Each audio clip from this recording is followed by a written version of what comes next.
Loan लेने जाने से पहले, लोन प्राप्त करने से पहले बैंक का कर्जा हो, चाहे पड़ोसी का कर्जा हो, चाहे व्यापारी का कर्जा हो, हमें किसी से कर्जा लेकर अपनी जिंदगी नहीं चलाना। हमें मौन होकर, जहां नंदी बैठता है उस नंदी के बिल्कुल पास में 2 मिनट बैठकर, जब सोमवार का दिन हो या कभी आपको ऐसा लगे कि सोमवार को भीड़ ज्यादा रहती है मंदिर में,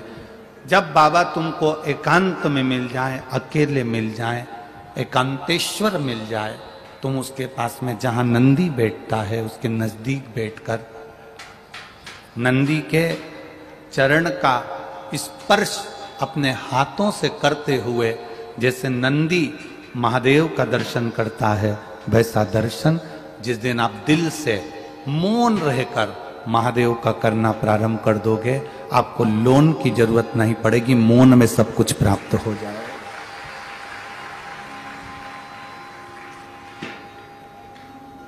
आप मौन से सब कुछ प्राप्त कर सकते हो, मौन से सब धारण कर सकते हो।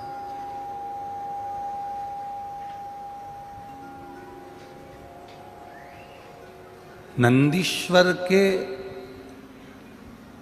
केवल चरणारविंद का स्पर्श कर कर भी हम अगर देवादिदेव महादेव का दर्शन कर रहे हैं, शिवलिंग का दर्शन कर रहे हैं, तो उसमें सुख है हमारा, उसमें आनंद है हमारा।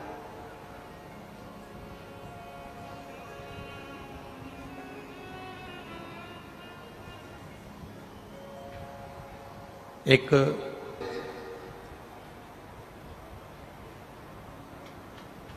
कि गुरुजी ने नंदी के पांव पकड़कर शिवलिंग के दर्शन का वर्णन किया है। यह कौन सी पुराण से करा है? तो आप कह सकते हो तमिल की तिरुविलयदल पुराण में से नंदनार का वर्णन लिया है, जिसमें नंदनार नंदी का पांव पकड़ता है, नंदी के चरण का स्पर्श करता है और मौन होकर सामने शिव का दर्शन करता है।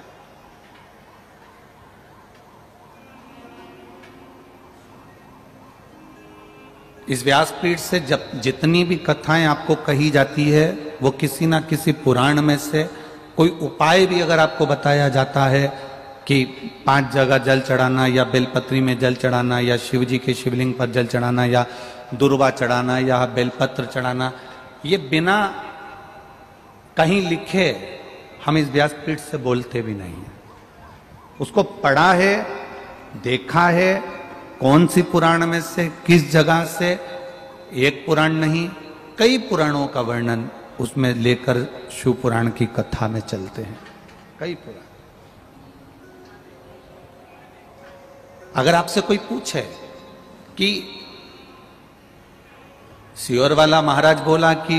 लोन लेने की जगह मौन बैठने में सुख है, कर्जा लेने से अच्छा है कि घर की 2 सूखी रोटी खाओ और भोलेनाथ जी पे 1 लोटा जल चढ़ाओ, तो भोलेनाथ हाथ पकड़कर आगे बढ़ा देंगे। कर्जा